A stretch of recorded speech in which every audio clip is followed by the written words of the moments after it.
నమస్తే, welcome to Sastry స్మయో. ఈ వీడియోని లైక్ చేయండి, నా ఛానల్ని సబ్స్క్రైబ్ చేసుకోండి.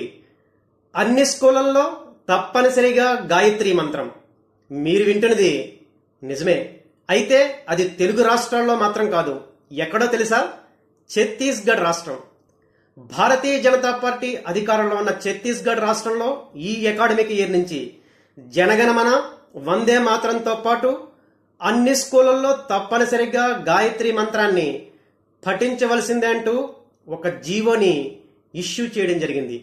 ఈ జీవో మీద హిందూ సంఘాలు, మెజారిటీ ప్రజలు ఆనందం వ్యక్తం చేస్తుంటే, కాంగ్రెస్ పార్టీ మాత్రం ఈ రకంగా స్కూళ్ళల్లో ఒకే మతానికి సంబంధించిన ప్రార్థనా అంశాలని కంపల్సరీ చేస్తే మిగతా మతాల మాట ఏంటి అంటూ ఈ జీవోని వెంటనే ప్రభుత్వం రద్దు చేయాలంటూ బీజేపీ ఆర్ఎస్ఎస్ విధానాల్ని ఇంప్లిమెంట్ చేస్తుందంటూ సెక్యులర్ ఫోజులు కొడుతోంది. సో ఈ రకంగా స్కూళ్ళల్లో గాయత్రి మంత్రాన్ని పఠించడాన్ని మీరు ఏకీభవిస్తారా? ఏకీభవిస్తే ఈ వీడియోని లైక్ చేయండి. Thank you.